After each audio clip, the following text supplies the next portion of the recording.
विद्युत ने बार बार देवताओं को प्रसन्न करने की कोशिश की, पर उसकी तपस्या सफल ना हो सकी।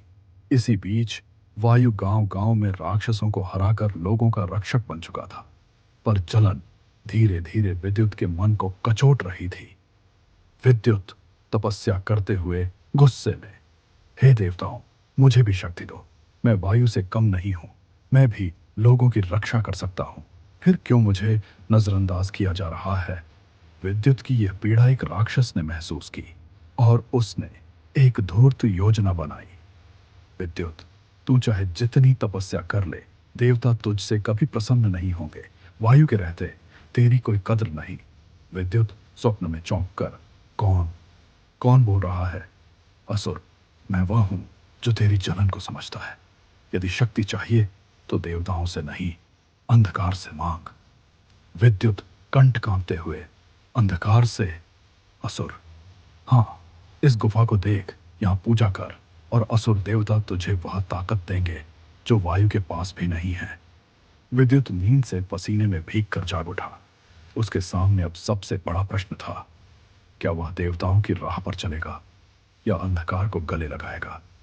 गुफा में विद्युत कठोर तप कर रहा है। अचानक एक विशाल दानव नाग उसके सामने प्रकट होता है। दानव नाग, विद्युत, बहुत समय से मुझे कोई इस प्रकार नहीं पुकार पाया। बताओ, तुम्हारी इच्छा क्या है? विद्युत लालच और गुस्से से, मुझे वही शक्ति चाहिए जो वायु को मिली है, वही सामर्थ्य, वही बल।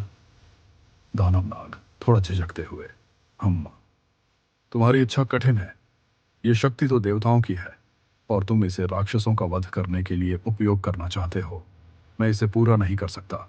विद्युत हताश होकर, तो फिर मेरी दूसरी इच्छा सुनो। वायु से वो शक्ति छीन लो। दानव नाग ठाका लगाते हुए, हा हा हा, मूर्ख, देवताओं द्वारा दी हुई शक्ति कोई छीन नहीं सकता, परंतु एक रास्ता है। विद्युत चकित होकर, कौन सा रास्ता? दानव नाग धीमे खतरनाक स्वर में, क्या होगा अगर तुम स्वयं वायु का अंत कर दो? तब उसकी शक्ति तुम्हारी हो जाएगी और मैं तुम्हें इसमें सहायता दूंगा। विद्युत घबराता है, चुप हो जाता है, पर धीरे धीरे उसके चेहरे पर लालच और गुस्से की छाया उभरने लगती है। विद्युत धीरे से दृढ़ स्वर में, ठीक है, मैं तैयार हूं। दानव नाग मुस्कुराते हुए, यही सही निर्णय है। अब अंधकार का युग आरंभ होगा।